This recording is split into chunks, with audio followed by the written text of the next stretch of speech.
Depuis le début, j'essaie de travailler avec des sponsors locaux, ce qui est le cas donc, pour 3/4 de mes sponsors. Donc voilà, c'est un honneur de représenter la Vendée. J'ai eu la chance d'être accompagné par certaines personnes au bon moment, au bon endroit. Et donc voilà, c'est vraiment un lot de choses. Je suis presque au sommet de la pyramide de l'endurance, donc là je suis en catégorie LMP2. Et donc le but c'est d'arriver au sommet de la pyramide en LMP1.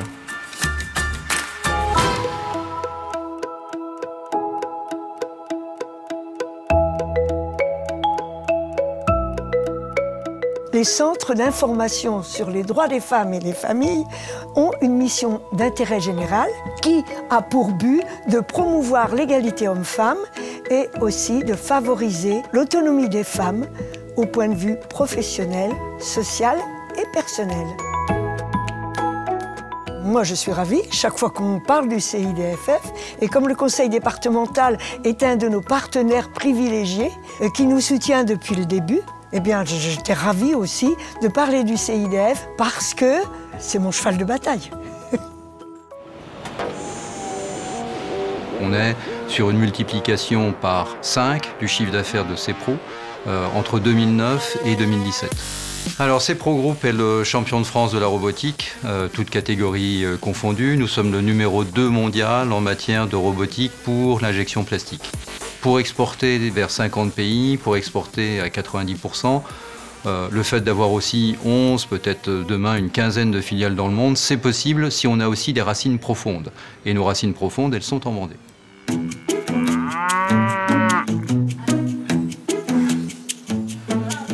Alors, le travail qui a été fait avec le rapport, c'était de la mise en valeur des agricultrices aujourd'hui sur le département, c'est-à-dire faire reconnaître la place des femmes dans le métier d'agriculteur. Alors, ce qu'on cherche, c'est à faire voir qu'on a une place, qu'on a une capacité aussi à prendre des décisions autant que ces chers messieurs. Il faut être optimiste parce que sinon on ne fait pas ce métier-là. Il faut être optimiste parce que dans ce cas, on ne s'engage pas à faire un rapport, on ne s'engage pas auprès des gens qui sont venus nous solliciter.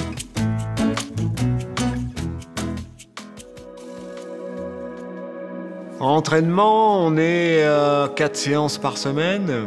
Le sport n'est pas facile en lui-même. On reste dans un contexte de handicap, mais on sort un peu du contexte de tous les jours. Nous, ce qui est contraignant, c'est quand même le positionnement dans le fauteuil. On a une très grosse part de technique, de technicité qu'entoure la course en fauteuil roulant. C'est le championnat de France de semi-marathon, 1h10 au semi, donc mon meilleur temps jusque-là.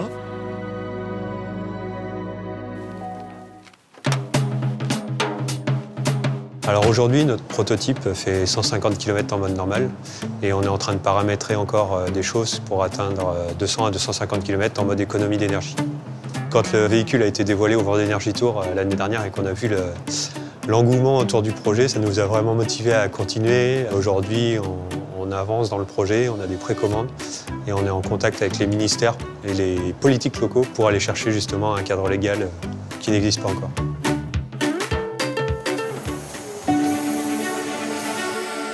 J'ai obtenu la médaille d'or au concours national de meilleur apprenti de France. J'ai passé 210 heures, voire plus, sur ma pièce. Mais vraiment, les points clés, c'est la fabrication du moule. Et le dernier point clé, c'est vraiment la finition. C'est là où on gère tous les défauts, qu'on rattrape ce qu'on a fait comme bêtise. C'est un concours, ça se fait, et on peut le faire qu'une fois celui-là. Autant y participer et prouver aux autres ce dont on est capable de faire. L'intérêt de la split crane, c'est qu'un homme seul, avec son camion benne, puisse transporter sa grue, la mettre en place au chantier, la mettre de niveau, la lester et ensuite la mettre debout pour commencer à travailler sur son chantier dès qu'il a fini l'élévation. Mes 20 quelques années d'expérience dans le négoce du matériel bâtiment m'ont permis de comprendre ce qu'attendaient les entreprises, d'analyser leurs besoins et de leur apporter une solution. La split crane est assemblée ici, en Vendée, à Venanceau. Et j'en suis particulièrement fier. Alors, on a été, il y a un mois, vice-champion du monde de pétanque, catégorie moins de 18 ans. Toujours un peu stressant, des grosses compétitions comme ça. Après, une fois que j'étais mis à l'aise dès la première partie, ça a été.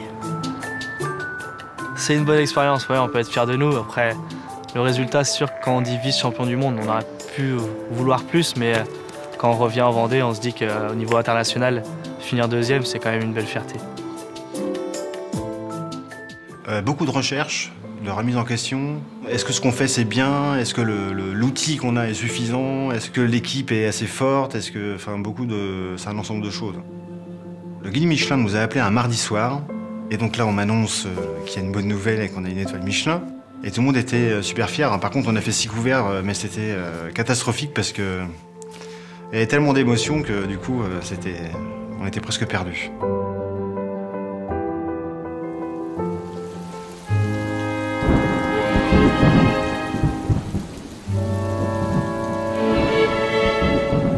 Alors, je suis arbitre de foot depuis 37 ans. Un bon arbitre, c'est quelqu'un qui ressort du terrain et dont on n'entend pas parler. Pour moi, c'est un bon arbitre. Le jeu, la relation qu'on peut avoir avec les joueurs, avec les spectateurs, avec les dirigeants quand on arrive, c'est hyper enrichissant, hyper intéressant. Si on avait une limite d'âge, je m'arrêterais, mais là, tant que je prends du plaisir, je vais continuer, quoi. J'ai la chance d'avoir mes 2 bras, mes 2 jambes, profitons de la vie, quoi. Et le foot, ça fait partie de ma vie. On fait partie des Vendéens de l'année parce qu'on a participé à un concours de championnat d'évolution sur stade à Carcrade le 16 juillet dernier. Ce championnat est un peu comme les Jeux Olympiques pour la musique, en fait, pour les groupes musicaux. Et donc c'est un événement très important qui se déroule sur 4 week-ends au mois de juillet. Et donc voilà, on est fiers et contents d'avoir participé et d'avoir été acceptés déjà à ce concours. On a eu une très bonne note au niveau musical. On a été un petit peu plus pénalisé sur la partie chorégraphique, mais globalement, on est très satisfait de ce qu'on a fait en fait.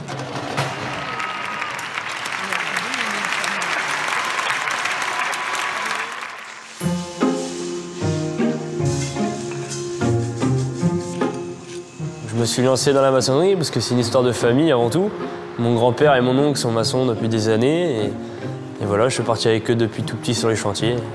J'ai participé au mois d'octobre au final mondial des Olympiades des métiers à Abu Dhabi. Donc, je représentais la France dans la catégorie maçonnerie et j'ai obtenu la médaille d'excellence au concours. J'ai représenté mon pays, donc c'est quelque chose que je ne referai pas tous les jours. C'était génial. La porte dentaire, c'est un métier qui est assez manuel. Ça me rappelle un peu le bon temps quand je faisais mes maquettes. J'ai d'abord effectué un premier stage chez elle en 2014. J'ai récidivé en 2015. Et en 2016, elle a proposé de venir travailler chez elle à raison d'une journée par semaine. Et on a signé le CDI en août 2017. Je pense qu'il ne faut pas se décourager dans une certaine mesure, puisque comme le disait si bien ma mère, il y a toujours une solution. Alors, je suis danseur-interprète à l'Opéra de Paris et dans la compagnie de 3e étage en parallèle depuis 3 ans et quelques. Et moi, je suis danseur du coup dans une compagnie flamande, la compagnie d'Alain Platel, depuis 2 ans et je suis en tournée dans toute l'Europe actuellement. Le plaisir de la danse.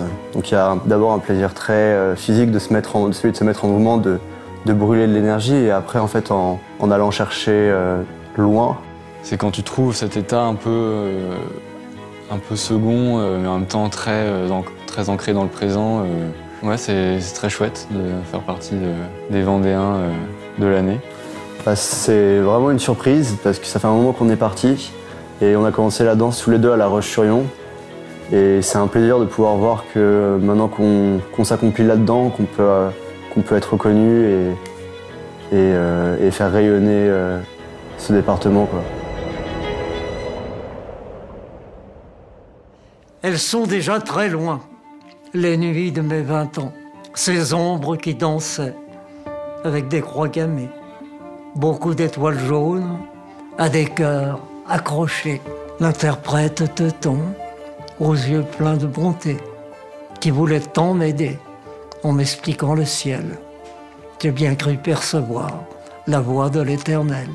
Pas d'oubli du passé, mais il faut qu'on pardonne. Le bonheur que l'on cherche, c'est le bonheur que l'on donne.